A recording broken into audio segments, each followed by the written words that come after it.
Tüh. Şeyi açmamışım. Halbuki çok güzel görünüyordu ya. Başından beri açık durması lazım bunu. Neyse. Şimdi yayına girdik varsayalım. Baştan başlıyormuşum. 1 saattir anlatıyorum bu arada. Belki daha fazla uzun olmuştur. O kadar çok hata yapıyorum ki bazen anlatırken. Tekrar başa alıyorum falan. Evet. PETG bitti. Şimdi hangisiyle devam edelim? Creality, Bambulab, Aselsan, Anycubic ve SnapMaker markalarının resmi Türkiye distribütörü Genix sunar. Herkese merhaba. Bugün Bambulab'ın amiral gemilerinden H2D Combo 3 boyutlu yazıcıyı inceleyeceğiz.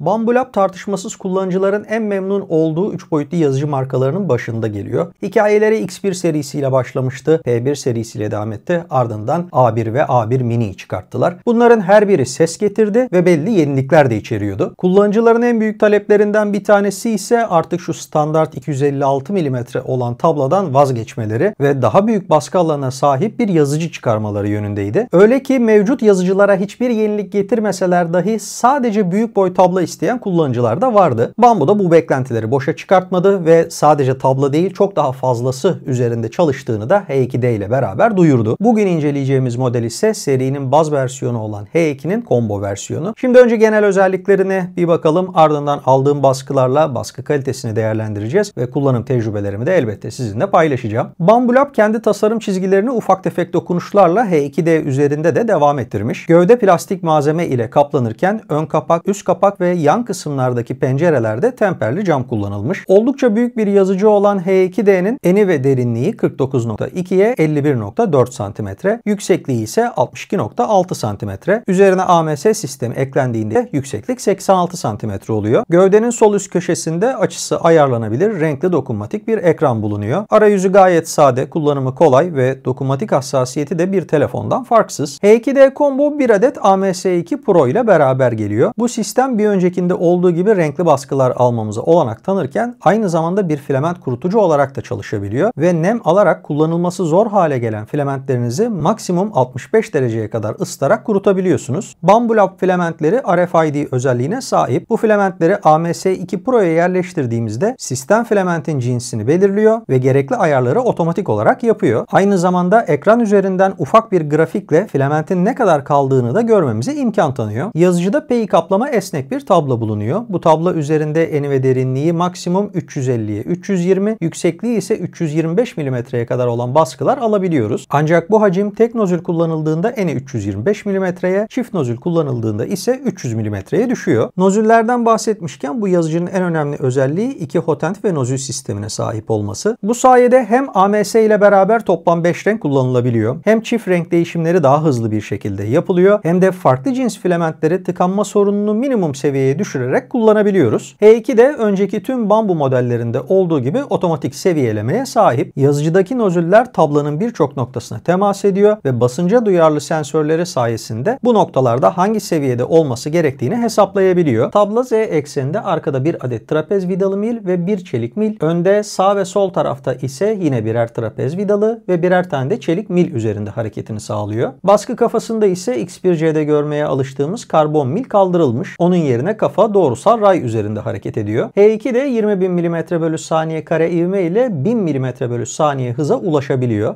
Bambu kaliteli bir baskı için 300 mm/saniye hızı önerse de üzerinde gelen hotent ile 40, opsiyonel olarak sunulan yüksek akışlı hotent ile 65 m3/saniye akış oranına ulaşabilir ve daha yüksek hızlarda baskı alınmasına olanak tanır. Soğutma ve havalandırma için yazıcı üzerinde bazı yenilikler var. Görmeye alışkın olduğumuz ana soğutucu haricinde yan tarafta büyük bir yardımcı fan bulunuyor. Yazıcının üst kısmında özellikle kapak kapalı iken hava sirkülasyonunu sağlayan ve kullanılan malzemeye göre açılıp kapanan bir kapak varken arka kısımda özellikle koku yayan filamentlerin kokusunu ve partikülleri yakalamak için 3 katmanlı yapıya sahip bir hava filtresi de kullanılmış. H2D'nin kapalı kasa olmasının yanı sıra nozülün 350, tablonun 120 dereceye kadar ısınması ve kabin içi 65 dereceye kadar ısıtan bir ısıtıcı bulunması onu ABS, ASA, PA gibi filamentlerin kullanılması için ideal bir noktaya taşıyor. Beklenilen denildiği gibi H2D üzerinde kablosuz bağlantı özelliği var. Bu özellik sayesinde dilimlenen dosyaları yazıcımıza uzaktan gönderebilir, temel bazı ayarlara müdahale edebilir ve üzerinde bulunan kamera sayesinde baskınızın durumunu kontrol edebilirsiniz. Bu kamera aynı zamanda yapay zeka özelliğine sahip. Baskı esnasında bir ipliklenme, modelin tablodan ayrılması gibi durumları tespit edip baskıyı durdurabilir veya baskı öncesi tabloda bir nesneyi tespit ederse sizi uyarır ve baskıyı başlatmaz. H2D üst düzey özelliklere sahip bir 3 boyutlu yazıcı. Bu çift nozül olayı aslında yeni bir teknoloji değil. Bundan yıllar önce SnapMaker bunu denemişti. Ancak tabi bunu bambu yapınca biraz daha fazla merak konusu oldu. Performansının nasıl olduğu daha fazla merak edildi. Aynı şey benim için de geçerli. Şimdi gelin hem bu sistemin ne kadar verimli çalışıp çalışmadığına hem de bir baskı kalitesine göz atalım. Aldığım ilk baskılar yazıcının içindeki hazır G-Code dosyalarıydı. İlk Benchy modelinin baskısını aldığımda yüzey kalitesi mükemmel değildi. Açıkçası bu biraz beni şaşırttı. Ancak ayarlarının da çok düzgün yapılmadığını tahmin ediyordum ki kendi ayarlarımla yaptığım Benchy içindeki hazır G-Code'a göre çok daha güzel çıktı. Hatta üzerinde hiçbir kusur olmadığını da rahatlıkla söyleyebilirim. Yine kendi içinde ayarları hazır olarak yapılmış bulunan ve işlevsel olarak kullanabileceğimiz bazı parçaları görüyorsunuz. Bir tanesi baskı bittikten sonra modelleri tablodan ayırmak için kullanabileceğimiz bir spatulanın sapı. Bir diğeri ise yazıcının yan tarafına takabileceğimiz bir filament tutucu. Baskı hızını bilmemekle beraber 200-300 mm/saniye olan standart Bambu Studio ayarlarıyla alındığını tahmin ediyorum. Bu baskılarda Bambulab filament kullanıldı ve yüzey kalitesi ile ilgili olarak en ufak bir sorun da bulunmuyor. Bunlar bittikten sonra yine yazıcının içerisinde G-Code'a hazır olan çift renkli bir baskı aldım. Buraya bambu ufak bir dosya koymuş ve çift renkli baskıyı da bu hazır dosyayla ilk başta deneyelim istemiş. Yine yüzey kalitesi oldukça başarılı ve eski sisteme göre çok daha hızlı çalışarak gördüğünüz bu oyuncağın baskısı da rahat bir şekilde alındı. Yazıcının içindeki dosyalar bittikten sonra ben de bu çift nozülü bir denemek istedim kendi ayarlarımla.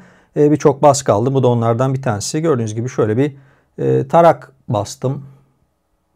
Bunu neden bastım? Niye bir tarak bastım?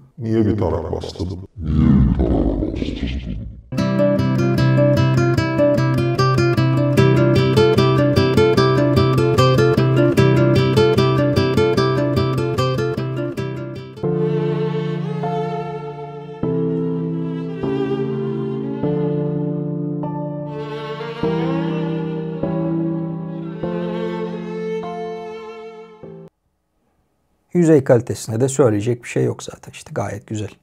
İnce bir yüzeyi var. Güzel baskı. Evet, devam ediyoruz. Hem tek hem de çift rengin kullanıldığı çok güzel bir gemi modeli. Bu Karayip korsanlarında Jack Sparrow'un kullandığı siyah inci. Model olarak bence son derece güzel, baskı olarak da bir o kadar güzel oldu. Ana gövdede iki nozülün kullanıldığı yerler var. Gördüğünüz bu pencere ve arka kısımdaki yazıda çift nozülden kullanarak renkli bir baskı aldım. Gördüğünüz gibi bazı yerlerde filament artıkları var. Bunun sebebini şöyle açıklayabilirim. İki nozül arasında geçiş yaparken bir sistem var ve bu bir tanesini kapatıyor, diğeri baskı almaya başlıyor.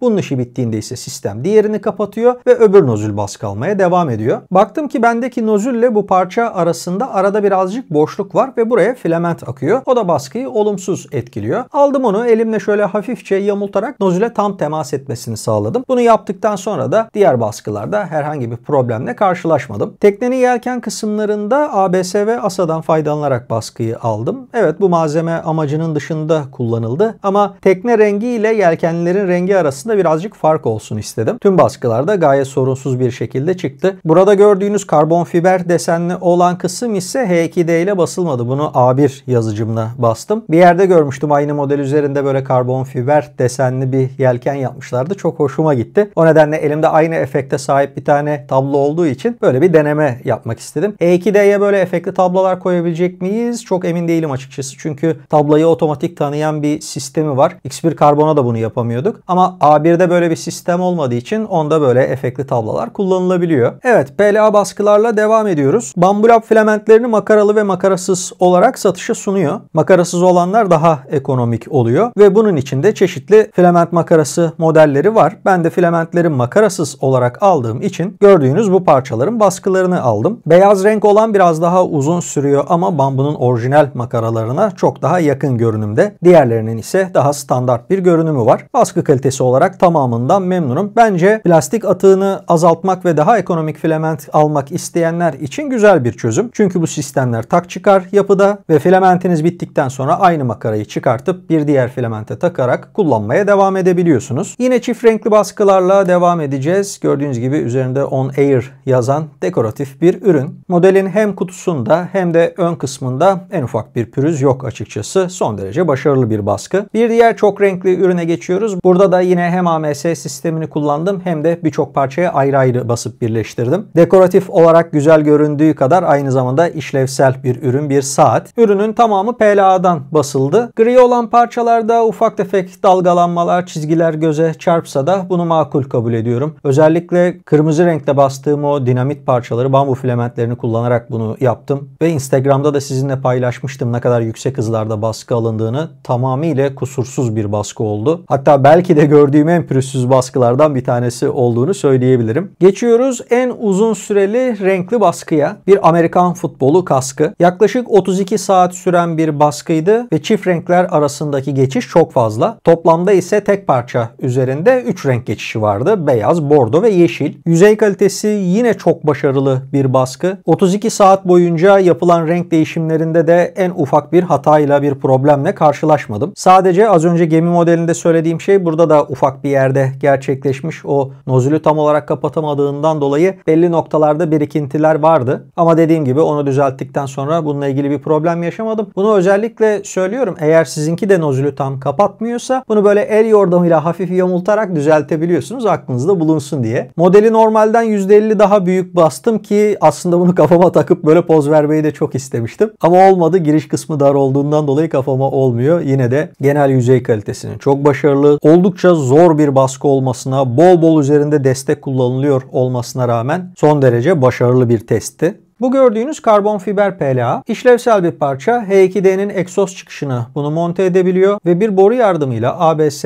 ASA gibi malzemelerden çıkan zararlı gazları ve kokuları filtrelemek için bir filtre sistemine bağlantı yapabiliyorsunuz. Yüzey kalitesi gerçekten çok başarılı. Ufak tefek bir iki tane çizgi haricinde mükemmel bir baskı olduğunu söylesem abartmış olmam. Zaten H2D üzerinde sertleştirilmiş çelik uca sahip nozüller bulunduğundan dolayı karbon fiber katkılı filamentleri de rahatlıkla kullanabilirsiniz. Bu model üzerindeki destekleri özellikle sökmedim. Çift nozül sisteminin destekte de nasıl kullanılabileceğini size göstermek istedim. Karbon fiber katkılı PLA pahalı olan bir malzeme. Eğer siz destekleri de karbon fiber katkılı bir filamentle kullanırsanız maliyetinizi arttıracaksınız. Ancak onun yerine ucuz bir PLA ürünle bu destekleri yaparak maliyeti daha uygun modeller oluşturabilirsiniz. Zaten bu çift nozülün de olaylarından bir tanesi bu. Değişim esnasında çok fazla vakit kaybetmediğiniz için baskı süresi de pek uzamayacak. PLA'dan sonra Petge ile aldığım iki baskıyı görüyorsunuz. Bunlar mobilya ayağı olarak kullanılabilecek, alçaltılıp yükseltilebilen bir yapıya sahip iki tane işlevsel parça. Petge yapısı itibariyle de yük dayanımı da yüksek olan bir malzeme olduğu için bu gibi parçalarda rahatlıkla kullanılabilir. Baskı kalitesine baktığımızda ise bundan öncekilerden daha farklı bir şey söylemeyeceğim. Son derece başarılı bir yüzeye sahip. Dişlilerde dik açılar bulunmasına rağmen soğutma da güzel çalıştığı için buralarda da en ufak bir sarkma olmamış. Başarılı iki baskı görüyoruz. Tüh. Şeyi açmamışım. Halbuki çok güzel görünüyordu ya. Başından beri açık durması lazımdı bunu. Neyse. Şimdi yayına girdik varsayalım. Baştan başlıyormuşum. Bir saattir anlatıyorum bu arada. Belki daha fazla uzun olmuştur. O kadar çok hata yapıyorum ki bazen anlatırken. Tekrar başa alıyorum falan. Evet. Petge de bitti. Şimdi hangisiyle devam edelim? TPU malzemeler var. TPU'da çok değişik bir şey denedim ya.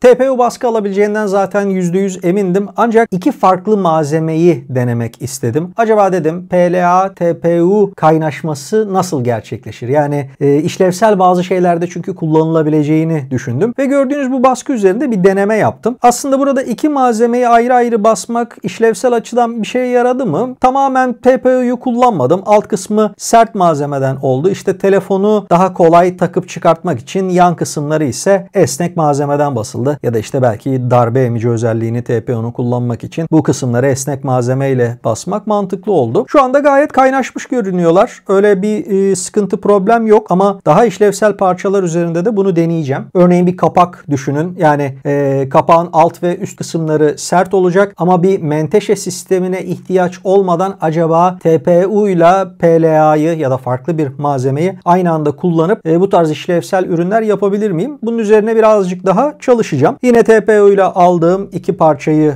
burada görüyorsunuz. Bu bir kapı stoperi. Bir tarafı duvara, bir tarafı ise kapıya takılıyor ve malzemenin esnekliğinden de faydalanarak herhangi bir ses çıkartmadan evinizde, ofisinizde işlevsel olarak kullanabileceğiniz bir parça. Baskı kalitesi de tıpkı o telefon kılıfında olduğu gibi gayet güzel. ABS, polikarbon, ABS ve asayla da baskılar aldım. Bu gördüğünüz bir asa baskı. Yüzey kalitesi herhalde aldığım baskılar içerisinde belki de en iyisidir. En iyilerinden biridir en azından. Yani tüm baskılar güzeldi ancak bunun üst yüzey kalitesinden son derece memnun kaldım. Bu bahçede kullanılabilecek bir parça. Duvara asıyorsunuz ve üzerine işte bir sulama hortumu asılabiliyor. Asanın en güzel özelliği ultraviyole dayanımının yüksek olması. Yani güneş ışınlarına uzun süre maruz kalsa bile yapısını koruyor. O nedenle bu tarz bahçe mobilyalarında, bahçe mobilya parçalarında ya da işlevsel parçalarında asayı tercih edebilirsiniz. Yüzey kalitesi çok başarılıydı ancak üst kısımlarda birazcık pürüzlenmeler var.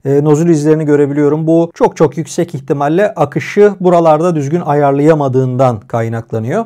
İşleve bir etkisi yok ama yüzey olarak bu kısımların birazcık bozuk olduğunu söylemeliyim. Beyaz renkte gördüğümüz bir raf tutucu parça ya da bir mobilya birleştirici parça diyebiliriz. Ufak olan ise Bambulab A1'in millerini yağlamak için kullanılabilecek küçük fakat işlevsel bir model. Çünkü A1'in trapez vidalı milleri biraz iç kısımda olduğu için oraya pek elle ulaşmak mümkün olmuyor. Böyle bir aparatla ise yağlamayı rahatlıkla yapabiliyorsunuz. Polikarbon ABS zor bir malzemedir. Hatta bana sorarsanız yani benim tecrübelerime göre ABS ve ASA'ya göre daha zor bir malzeme. Ben tablayı yapıştırıcı sürdüm işimi garanti altına almak adına. Tablayı yine 110 dereceye getirdim ve baskıya başladım. Belli bir seviyeye geldikten sonra ise kabin içi ısıtıcıyı açmadığımı fark ettim. Daha sonra ekran üzerinden onu 65 dereceye getireyim dedim ama baskı esnasında yazıcı bunu yapmama müsaade etmedi. Bakayım dedim hani ilerlesin nasıl bir sonuç elde edeceğim. Fakat belli bir seviyeye geldikten sonra kenar köşelerden çok ciddi kalkmalar olduğunu, bunun da yüzeye olumsuz etkilerinin yansıdığını fark ettim. Baskıyı durdurdum, modeli yerinden söktüm. Bir sonraki ayarımda kabin içi ısıtmayı 65 dereceye getirdim. Tavlayı da 110'dan 120'ye çıkarttım ve baskıyı tekrar aldım. İkinci seferde ise en ufak bir problemle karşılaşılmadı. Kenar köşelerinden en ufak bir kalkma olmadan, yüzeyinde de en ufak bir problemle karşılaşmadan gördüğünüz bu baskıyı sorunsuz bir şekilde alabildim. Baskı testlerini gerçekleştirdiğim bir diğer filament PA yani naylon filament. Son derece güzel bir malzemedir. Katmanlar birbirine çok iyi kaynaşır. Sürtünme katsayısı düşüktür. Yoğun yük altında dahi mekanik özelliklerini korumaya devam eder. Yorulma direnci de yine aynı şekilde yüksektir. O nedenle bu gibi çark parçaları için son derece güzel bir malzemedir. Baskı alması en zor materyallerden bir tanesidir. H2D gibi kabin içi ısıtmaya sahip olan yazıcılarla ise daha rahat bir şekilde baskı alınabilir. Ben de bu parçaların baskısını alırken herhangi bir problemle karşılaşmadım. Yazıcının genel baskı kalitesinden çok memnunum. Yüksek hızlarda dahi titreşim etkileri minimum seviyede kaldı. Zorlandığım tek konu AMS'yi sağ nozülden sol nozüle aldığımda gerçekleşti. Her nedense nozül offset kalibrasyonunda ve tabla seviyelemede hatalar almaya başladım. En son seviyelemeyi başarabildiğinde ise sanırım tabla seviyeleme süresi 10 dakikayı geçmişti. Zaten iyi bir seviyeleme de yapamadı ve ilk katman kötü çıktı. Ancak AMS sistemini tekrar sağ nozüle aldığımda bu problem yine ortadan kalktı. Sebebini anlayamadım, bir mantık getiremedim ama durum bu. Yine de çift nozül sistemini çok verimli buldum. Nozül değişikliği esnasında katmanlar arasında bir kere bile çizgi oluşmadı. Sonuçlar sanki tek nozülle baskı alıyormuş kadar pürüzsüzdü. Sistemin verimliliğine de bir bakalım istiyorum. Örneğin bu kask çok güzel bir örnek. Renklerin çok büyük bir çoğunluğu iki renk arasında yapılıyor. Kartal'ın göz kısmında ise aynı katmanda renk değişimi 3 defa gerçekleşiyor. çalışıyor. Burada beyaz renk için filament askısını, bordo ve yeşil renk için AMS sistemini kullandığımızda baskı 32 saat sürüyor ve filament değişimi için sadece 23 gram filament harcanıyor. Kule için ise kullanılan filament miktarı 134 gram. Eğer yazıcıda çift nozül yerine tek nozül kullanılsaydı veya ben tüm renk değişimleri için sadece AMS'yi tercih etseydim baskı süresi 32 saatten 52 saate çıkacaktı. Filament değişimi için ise tam 434 gram, kule içinde 113 gram kullanılacaktı. Yani bu model üzerinden sistemi değerlendirdiğimizde çift nozül kullanmam bana 20 saat kazandırdı. Onun haricinde filamentten de 390 gram tasarruf etmemi sağladı. Bu işin neresinden bakarsanız bakın müthiş bir kazanç. AMS'ye kurutma özelliğinin eklenmesini çok mantıklı buldum. Zaten bu sistemi gördüğümüzden beri herkesin aklında olan bir şeydi. Sadece hazır yapmışken 65 değil de 80-85 dereceye kadar çıkabilseydi PA, PC veya ASA gibi malzemeleri kurutmak için çok daha faydalı olurdu. Bir de baskı esnasında aynı anda kurutmayı çalıştıramıyorsunuz. Bunun bir sebebi vardır mutlaka. Benim tahminim malzeme kurutma esnasında fazla yumuşar, bu akışı etkiler ya da tıkanmalara sebep olabilir diye bu şekilde yaptıkları yönünde. Mühendislik filamentlerini kullanabilmek için nozülün 350, tablanın 120, kabin içi ısıtmanın 65 dereceye kadar çıkabiliyor olması çok güzel. Ben ASA, ABS,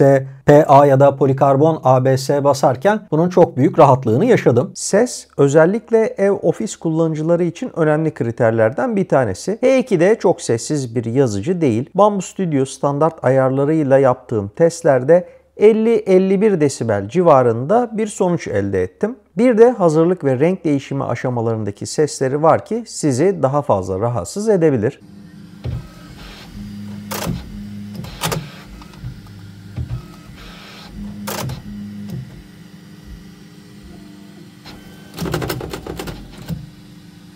Tablanın alt kısmına bir tane ışık koymuşlar. Önce bunu sadece güzel bir ambiyans ışığı sanmıştım. Ancak sonra çeşitli işlevlerinin olduğunu fark ettim. Hazırlık esnasında farklı bir renk alıyor. Baskı esnasında ışık bize baskının ne kadar ilerlediğini gösteriyor. Ve aslında bunu istemesek de baskı esnasında bir hata olduğunda kırmızı ışıkla sizi uyarıyor. Çok mu önemli bir özellik? Elbette değil. Ancak çok güzel ve havalı olduğunu söyleyebilirim. Kablosuz bağlantı ve kamera özelliğini çok beğendim. Üzerinde bulunan 1080p Full HD kamera şimdiye kadar bir 3 boyutlu yazıcıda gördüklerimin en iyisi. Baskıyı gözlemlemek için fazlasıyla yeterli ve artık sosyal medya paylaşımları için dahi kullanılabilecek bir seviyede hızlandırılmış videolar da çekebiliyor. Bambu kullanıcılara opsiyonel olarak bir kalibrasyon tablası da sunmuş. Yazıcı bu tablo sayesinde detaylı bir tarama gerçekleştirerek hareket doğruluğunu 50 mikron seviyelerine çıkartabiliyor. Bu tablo özellikle tolerans hassasiyetine ihtiyaç duyan kişiler için verimli olabilir. Son olarak H2D'nin diğer iki versiyonundan da bahsetmek istiyorum. Bu yazıcının 10 Watt ve 40 Watt diyot lazere sahip olan iki versiyonu daha var. Bu versiyonların içerisinde aynı zamanda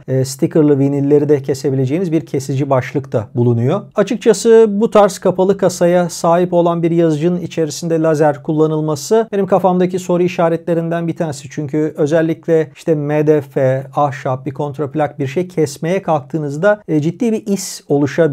İçeride bir duman oluşabiliyor. Her ne kadar bir tahliye çıkışı olsa da bir hava filtresi kullansanız da zaman içerisinde bu is belli noktalara yapışabilir ve bu yazıcı performansını acaba etkileyebilir mi diye bir soru bende oluştu. Ancak tabii tecrübe etmediğim, kullanmadığım için bununla ilgili net bir şey söyleyemiyorum. Belki aranızda bu versiyonu kullananlar varsa yorum bölümünde bizimle bunları da paylaşabilir. Evet sevgili dostlar, benim H2D Combo hakkında söyleyeceklerim bu kadar. Umarım sizler için faydalı bir video olmuş ve size bir fikir verebilmişimdir. Siz de lütfen bu video hakkında, yazıcı hakkında düşüncelerinizi benimle paylaşın. Hatta sorularınız varsa onları yazın. Hepsini yanıtlamaktan memnuniyet duyarım. Yazıcınız sorunsuz, baskılarınız kusursuz olsun. Bir sonraki videoda görüşmek üzere. Hoşçakalın.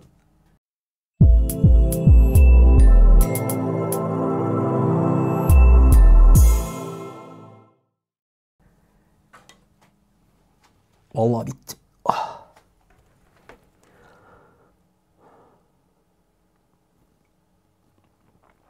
Çok yoruldum ya.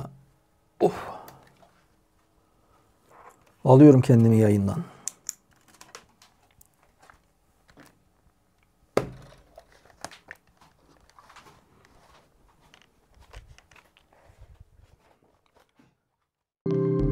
Creality, Bambulab, Aselsan, Anycubic ve SnapMaker markalarının resmi Türkiye distribütörü Genix sundu.